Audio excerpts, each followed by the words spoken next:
Hi, this is Christopher and Sister Barbara with the Exorcism team discussion, and we're talking about worry and depression, and this is part 4. Make sure that you go back and check out parts 2, and 3 so that you understand everything that's going on. And we're going to get started right now. Yes, yes. I just, Christopher knows, I just came through an incident. A year ago, he told me you're going to do this and this and this. And I thought, oh, it's going to happen tomorrow. He took me through a process. And praise God, he had stood on what he told me, but boy, did I battle, man. Yeah. I battled, I fought, I cried, everything. I said no. And the victory came this weekend. Yeah, you can't lean on your own understanding. You have to go by the leading of the Spirit. When he speaks something, you say, okay, Lord, okay, you said this is going to happen. You don't know sometimes when that's going to happen. And I asked the Lord, well, how come you can't tell us these things? That's right. I can't tell you because you're not at the place. He doesn't want to just wipe us out with all that he knows, for that time. So what he does is he walks us through it, and we grow in revelation. We grow in who we are in him. And I just praise God a year ago that I'm not the same person I was now that I was a year ago. And I trust him more. And there's why he has different people go through different things, and he allows them. He allows them because he knows how he's going to use you. He knows what he needs to do to bring you to that point, because we're being made in his image, but he's working out some kinks in us through circumstances. So if you're going to worry, you're going to miss it. You're going to miss that, what he wants you to learn. And the last worry scripture is, I was laughing about this one, in Luke 12:25. And which of you, ask yourself, I ask myself, and which of you by worrying can add 1 hour to his lifespan? Not going to happen. Nope, not going to happen. Not going to happen. So that's our piece on worry, unless Christopher has something else he wants to add. Yeah, I want to bring up this one last thing. This is by a Christian author, C.I Schofield, and I thought it was an interesting thought. The Christian is not an orphan in an unfriendly universe. He is a child of God who feeds the birds and clothes the flowers, making each the subject of his solicitude. It has been estimated, taken as a basis, the quantity known to be necessary for their sustenance,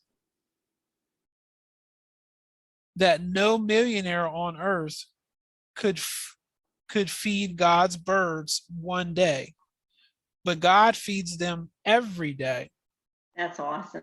And is no whit poorer at night. So you get what he's saying? Mm-hmm. A millionaire could spend all of his resources feeding all of God's birds in one day.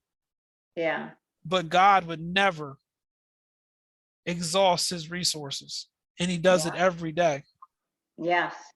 Now says Christ, in effect, that is what the Christian's Father does for flowers and birds. Will he not do as much for his dear children? Mm-hmm. The argument is unanswerable, and it covers the very causes of that anxiety, which is whitening the heads and prematurely furrowing the faces of God's children in the world. It is no wonder that men have imagined a multitude of invisible spirits at work upon the human countenance from the cradle to the grave. Spirits of light and spirits of darkness, spirits angelic and spirits from the pit, that with viewless gravers They patiently inscribe the lines which mark every thought and action. Of course, the deeper and even more awful truth is that human thoughts and actions are self-recording, and Mm, that struggle against it as we may, that record is wrought into the substance of the human face. So mm-hmm. what he's saying here is and we talked about this earlier, the effects that come upon your physical body from Yes. worry are destroying you, Yes. are harming you. They're aging you. They're causing you to lose the beauty that God has placed inside of you because you won't lean upon him. You won't trust him. Yeah.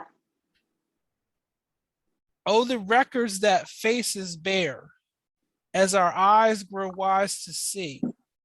What confessions, feigned hidden, stand out from the faces of the crowd.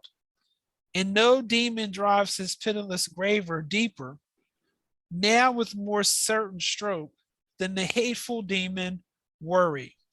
Mm-hmm. And Hateful the demon. That's interesting. yeah, and the lines he makes are ignoble lines, lines in which he who runs may read the story of happiness of homes, eaten away by little and little, as with a biting of acid, of home made hateful to husband and children, of love worn to the breaking point, in all about things that pass and perish with the day, things of no vital moment, things upon which neither the true happiness nor honor nor usefulness of life depends.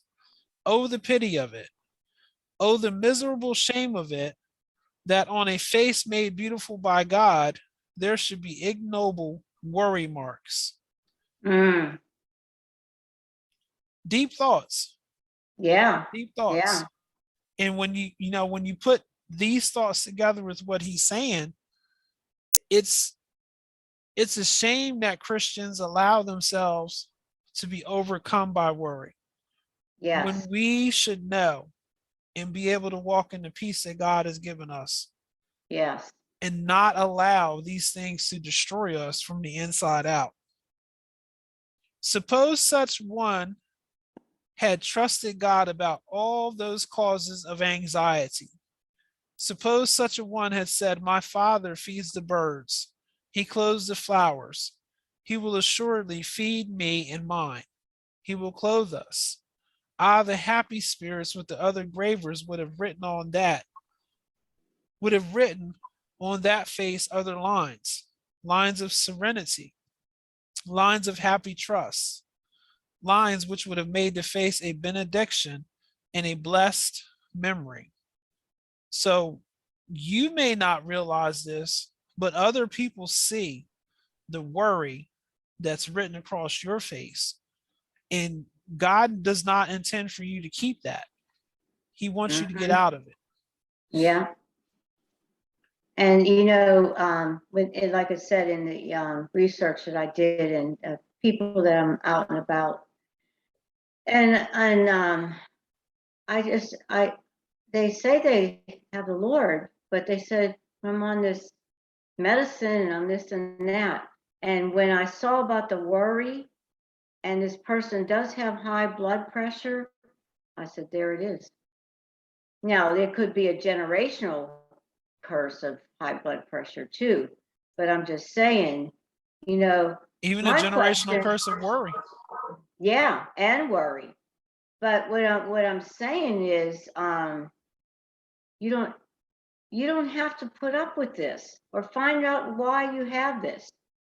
Like my dad, he's passed away a couple years now, but he always impressed me. He took care of himself when he was working, but somehow with the stress of the job that he had when he retired, he went to the doctor to just get checked up, and the doctor said, well, you have high blood pressure.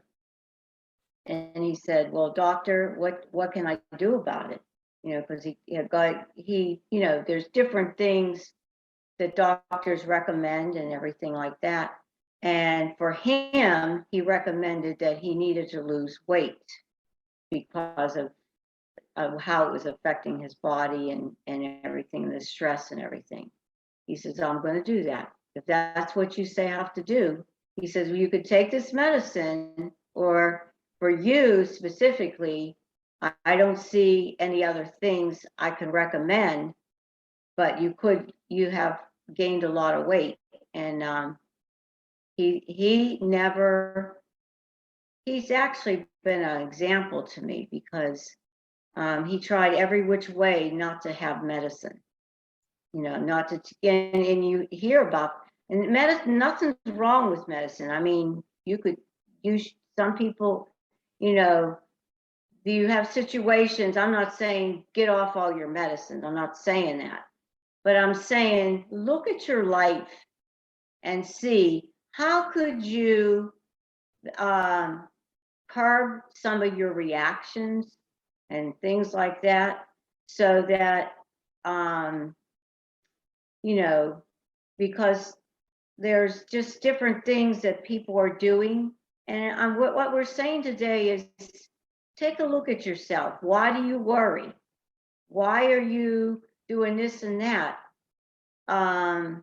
What I like to do is I like to spend a lot of time with the Lord. If I had my choice, I would just sit with the Lord all day till he came and took me home. But he said, nope, can't do that. I got work for you to do. But if you really relax in the Lord, you just drop all this stuff, give it to him, you would be amazed how he just washes it away. And it doesn't matter, I would sit there till it's totally gone. And you're just so relaxed, you don't want to do another thing the rest of the day. But you have to go and do what you have to do. But I just want to make a side note about the medicine, because I don't want any of you quitting your medicine. That's not what I'm saying. I'm just saying that evaluate your life, talk to your doctor, and see how you react to life. Are you standing on the word of God, or are you allowing worry to overcome you? And as we mentioned, that can affect your life and your physical life, because your body was not made for all this extra emotions and stress and anxiety. It hasn't been made for that. Truth. And it's really a shame. I've seen some people that I just, they said the worry and the anxiety has so overwhelmed them that it affected something, their heart or something, or their heartbeat or something. I don't know, but just take an honest look at yourself and see where you could better your ways, so that you're living a fuller life for him. And if you're in this pit or rut, talk to your pastor. You're welcome to get a deliverance and exorcism from our Yes. group. But we want you to live that abundant life, is what we're saying, that he wants you to have. We want to thank you for tuning in to the Lighthouse Church, Inc. Exorcism Team discussion. We hope that you're getting a lot out of the teachings. You can always reach out to us through exorcism@lighthousechurchinc.org for any questions or comments or things that you would like for us to teach on. You also can check out our social media pages, Facebook, LinkedIn, and YouTube. There you are going to find many, many teachings that will help you grow and help you to stay set free, but also help you to become the exorcism minister that God is calling you forth to be. Thank you, and God bless.